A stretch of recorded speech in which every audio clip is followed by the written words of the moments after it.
மகளிருக்கு எப்படி அம்மா இருசக்கர வாகனம் வந்துட்டு மானிய விலையில் வாங்க மானியம் தரப்படும்னு சொன்னாரோ, அதே போல் ஆட்டோ ஓட்டுநர்களுக்கு புதிதாக ஆட்டோ வாங்குவதற்காக 75,000 ரூபாய் ஒரு மானியம் தரப்படும். இப்போ ஒரு 3 லட்சம் 4 லட்சம்னு வச்சுருங்களேன் பேங்க் லோனில், அதில் 75,000 மானியமாக கவர்மெண்ட்டே தரும் அப்படின்ற ஒரு அறிவிப்பையும் அதிமுக பொதுச் செயலாளர் எடப்பாடி பழனிசாமி வெளியிட்டிருக்காரு. அதே போல் அதிமுக ஆட்சியுடைய முக்கியமான திட்டங்கள் ஒன்று தாலிக்கு தங்கம் அப்படின்ற ஒரு திட்டம் நடைமுறையில் இருந்தது.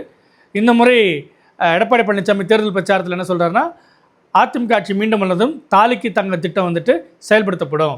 அதே போல் மணமகளுக்கு பட்டு புடவையும் மணமகனுக்கு பட்டு வேட்டியும் தரப்படும் அப்படின்றத போகிற எல்லா இடத்துலையும் பதிவு செஞ்சுட்டு வர்றாரு. ஏன்னா அது அதிமுக ஆட்சியில் கொண்டு வரப்பட்டு திமுக ஆட்சியில் நிறுத்தப்பட்டு விட்டது அப்படின்ற ஒரு குற்றச்சாட்டை வைக்கிறாரு.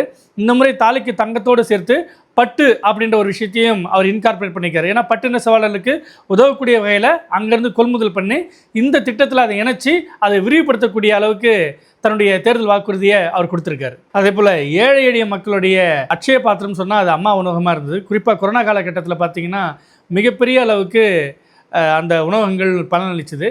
பெரிய அளவுக்கு செலவு செய்ய முடியாத வடமாநில தொழிலாளர் ஆரம்பித்து ஏழை எளிய மக்கள் அத்தனை பேருமே ₹1 5 ரூபா 10 ரூபாய்க்குள்ளே இருந்தால் மட்டுமே போதும், நம்மளால் ஒரு நாளை வந்துட்டு 3 வேளையும் சாப்பிட்டு உயிர் வாழ முடியுன்ற மாதிரியான ஒரு நிலைமையை இது அம்மா உணவகங்கள் உருவாக்குச்சு.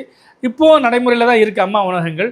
ஆனால் அதிமுக பொதுச் செயலாளர் எடப்பாடி பழனிசாமியுடைய தேர்தல் வாக்குறுதி என்னவா இருக்குன்னா, அதிமுக ஆட்சி வந்தவுடன் மீண்டும் அம்மா உணவகங்கள் வந்துட்டு பொலிவு பெறும், அங்கே கூடுதலான பல்வேறு வசதி ஏற்படுத்தி தரப்படும், இன்னும் நல்ல தரமான உணவு குறைந்த விலையில் இன்னும் கூடுதல் உணவு வகைகளோடு அது வந்துட்டு மேம்படுத்தப்படும் அப்படின்ற ஒரு தேர்தல் வாக்குறுதியை கொடுத்துருக்காரு. அதே போல் அதிமுக ஆட்சியில் எடப்பாடி பழனிசாமி கொண்டு வந்ததில் அம்மா மினி கிளினிக்ன்றது ஒரு ஸ்கீம் கொண்டு வந்தாங்க. ஊரக பகுதியில் இருக்கக்கூடிய அந்த அரசு மருத்துவமனைகளுக்கு இணையாக வந்துட்டு அரசு ஆரம்ப சுகாதார நிலையங்களோடு இணைந்து மினி கிளினிக்கும் ஆரம்பிக்கணுன்ட்டு கிட்டத்தட்ட ஒரு 4000 மினி கிளினிக் வந்து அப்போ ஆரம்பிக்கப்பட்டது. திமுக ஆட்சிக்கு வந்த பிறகு அது பெயர் மாற்றம் செய்யப்பட்டிருக்கு.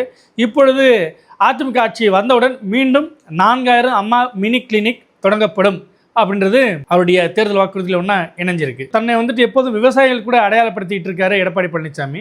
இந்த பிரச்சாரங்களில் போகிற எல்லா இடத்துலையுமே வாழை விவசாயிகள், கரும்பு விவசாயிகள், மலர் விவசாயிகள், இப்படி எல்லா தரப்பு விவசாயிகளையும் சந்திச்சுட்டு இருக்காரு.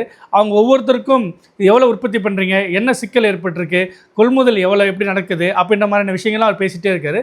அதுக்கு ஒட்டுமொத்தமாக சாராம்சமாக அவர் என்ன சொல்கிறாருன்னா, எந்தெந்த விதத்தில் விவசாயிகளுக்கு உதவ முடியுமோ அது அத்தனை விதத்திலையும் அதிமுக அரசு கை கொடுக்கும் அப்படின்றத ஒரு தேர்தல் வாக்குறுதியாக அவர் கொடுத்துருக்காரு. அதே போல் நெல் கொள்முதல்ன்ற ஒரு விஷயத்தை எல்லா இடத்துலையும் எடப்பாடி பழனிசாமி முக்கியமான ஒரு பேசு பொருளாக வைக்கிறார். முழுமையாக அளவுக்கு நெல் கொள்முதல் செய்யப்படலை, அப்படியே கொள்முதல் செய்யப்படவங்க வந்துட்டு போதிய அளவில் சேமிப்பு கிடங்களை வைக்கப்படலை அப்படின்ற ஒரு குற்றச்சாட்டு வச்சுட்டு இருக்காரு. அதிமுக ஆட்சி வந்ததும் அந்த நெல் கொள்முதலுக்கு வந்துட்டு ஒரு உரிய தீர்வு காணப்படும் அப்படின்றதும் அவருடைய தேர்தல் வாக்குறுதிகள் ஒன்றா இருக்குது.